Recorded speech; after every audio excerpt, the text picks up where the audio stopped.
Good day mga kamaster. Ito na yung ating pre-sample na pinadala ng Fisherman mga master. So ito na po.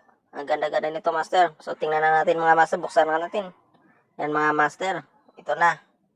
Cashless yan master. Pre-sample lang po yan. Ito na po yung Sunglass Purolized master. Shimano. Yan po. Napakaganda. Shimano.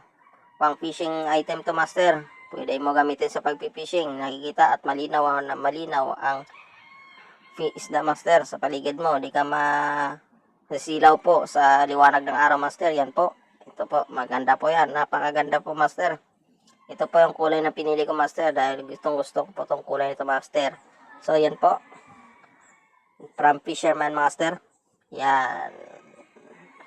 So yan mga master, susuotin ko na po to yung sunglass master ng Shimano Fisherman mga master. So yung link po master, click nyo lang po yung Yellow Basket master para kung gusto nyo bilhin master. So napakaganda po, saka sa TikTok shop lang ito nabibili master. So salamat sa free sample. Hanggang dito na lang po video master. Maraming salamat.